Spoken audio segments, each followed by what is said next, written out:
wabarakatuh. Kami dari kelompok 3 akan membahas tentang materi fikih, yaitu hukum pembunuhan, di mana kami akan menggunakan metode listening team. Adapun anggota kelompok kami yaitu yang pertama, saya Salsabila bertugas untuk menyimpulkan. Saya Nurullah bertugas sebagai penjawab. Saya Abdini bertugas sebagai penanya. saya Rinaldi bertugas sebagai moderator dan sekaligus penyangga. Saya Binur bertugas sebagai pemateri. Saya Nursada bertugas sebagai penjawab. Saya Duyatri Narishan bertugas sebagai pemateri. Pembelajaran listening team atau tim pendengar merupakan salah satu model pembelajaran kooperatif learning yang dimaksudkan untuk mengaktifkan peserta didik dengan membagi peserta didik berkelompok dan memberi tugas yang berbeda kepada masing-masing kelompok tersebut sesuai dengan namanya, yaitu pertama, pemberian materi oleh guru, atau bisa saja peserta didik yang akan mempresentasikan materi kelompoknya. Ada kelompok penanya, ada kelompok penjawab, ada kelompok penyangga, dan juga ada kelompok yang menyimpulkan, di mana peserta didik bersama teman kelompoknya memecahkan masalah dengan mengutamakan pendengaran. Untuk lebih jelasnya, mari kita simak video berikut ini. Tentu saja saya persilahkan kepada kedua pemateri membacakan materi. Baik, adapun materi kami yaitu hukum pembunuhan. Yang pertama, pengertian pembunuhan. Pembunuhan yaitu menanyakan nyawa seseorang sehingga menjadi mati, baik disengaja maupun tidak, baik memakai alat maupun tidak. Yang kedua, dasar hukum larangan membunuh. Pembunuhan yang disengaja adalah dosa besar karena ya Allah dan Rasulnya melarang dengan tegas perbuatan tersebut. Sebagaimana firman Allah Subhanahu wa taala yang artinya, dan janganlah kamu membunuh orang yang diharamkan Allah kecuali dengan suatu alasan yang benar, dan barang siapa membunuh secara zalim maka sungguh kami telah memberi kekuasaan kepada walinya, tetapi janganlah walinya itu melampaui batas dalam pembunuhan. Sesungguhnya dia adalah orang yang mendapat pertolongan. Quran Surah Al-Isra ayat 17. Karena tegasnya larangan pembunuhan, maka jika ada dua pihak yang saling membunuh tanpa alasan yang dibenarkan oleh syarak, maka orang yang membunuh maupun yang terbunuh sama-sama akan masuk neraka. Nabi SAW bersabda, yang artinya pembunuhan dan yang terbunuh masuk neraka. Hadis riwayat Bukhari.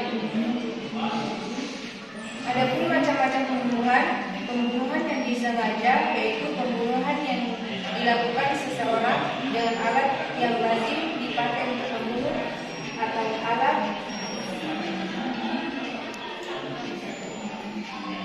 yang bisa membunuh dengan anggota badan yang membunuh, tapi tanpa menggunakan alat. Pembunuhan yang ini biasanya terencana. Yang kedua, pembunuhan disengaja yaitu pembunuhan yang dilakukan oleh seseorang dengan alat yang menurut perkiraan tidak akan menyebabkan kematian, dan orang yang membunuhnya tidak bermaksud membunuh orang lain.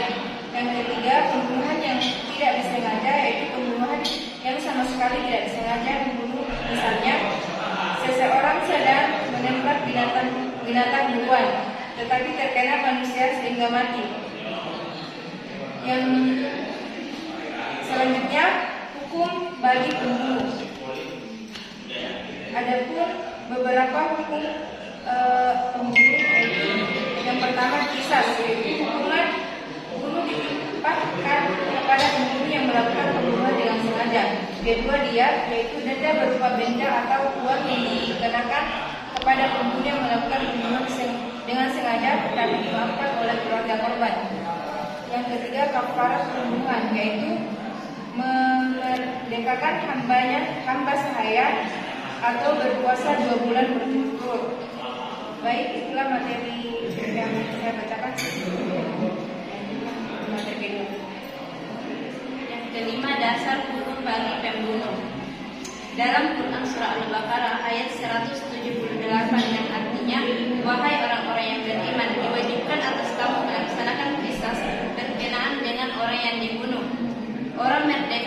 orang merdeka, hamba sahaya dengan hamba sahaya, perempuan dengan perempuan.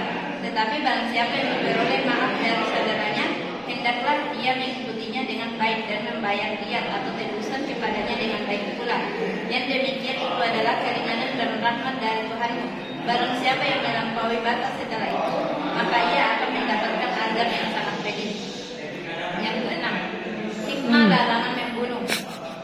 Yang pertama, manusia tidak berbuat semena-mena terhadap harga diri manusia. Sebaliknya ia akan menghargai keberadaan manusia. Yang kedua, manusia akan menempatkan manusia yang lain dalam kedudukan yang tinggi, baik di mata hukum maupun di hadapan Allah Subhanahu wa Ta'ala.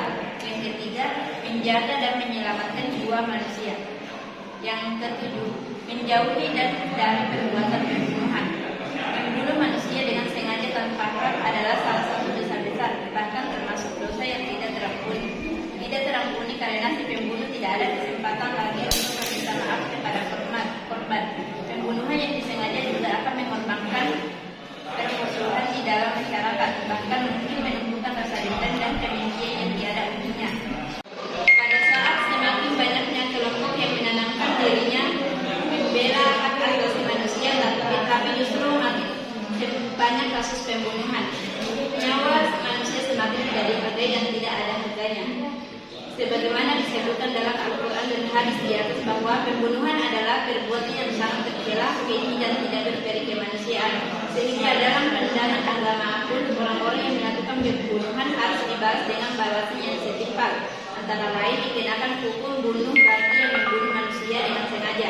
Ini adalah seadil-adilnya hukuman yang dibuat oleh Allah Subhanahu wa Ta'ala. Sekian. Baik, itulah tadi materi tentang hukum pembunuhan. Selanjutnya kita masuk ke sesi tanya jawab. Baik, saya ingin bertanya, sehubungan materi yang dijelaskan tadi mengenai hukuman bagi pembunuh dalam Islam.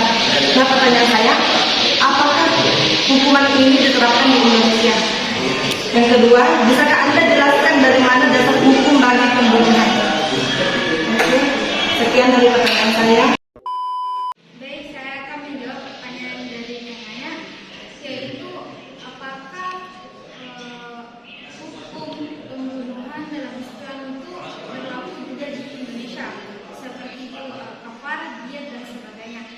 Nah, tentu saja kita sebagai dalam hukum itu tidak menggunakan sistem seperti yang dijelaskan tadi oleh pemateri, karena kita itu berdasarkan dengan undang-undang. Contohnya pembunuhan yang disengaja itu dalam pasal 338 KUHP menurut frekuensi hukum positif, yaitu hukuman pidana penjara paling lama 15 tahun atau kurang sesuai dengan keputusan hakim yang telah dijatuhkan. Karena yang dijelaskan juga tadi dari pemateri, seseorang itu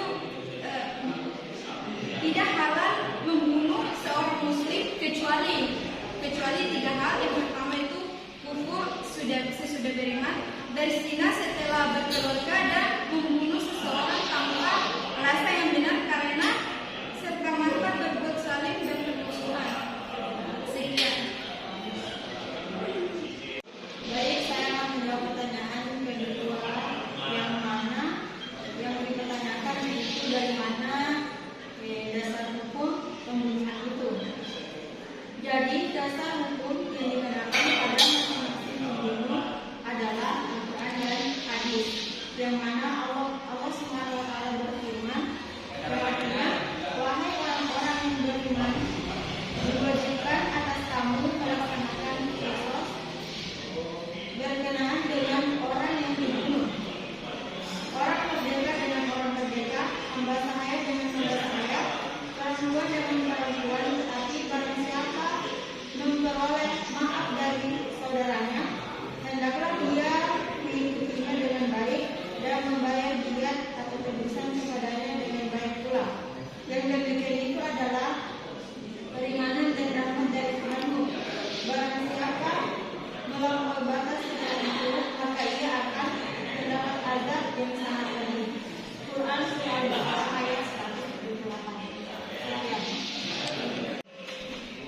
sehubungan dengan jawaban saudari jawab, bagaimana jika ada seseorang yang membunuh orang lain dengan sengaja, tetapi itu untuk membela diri?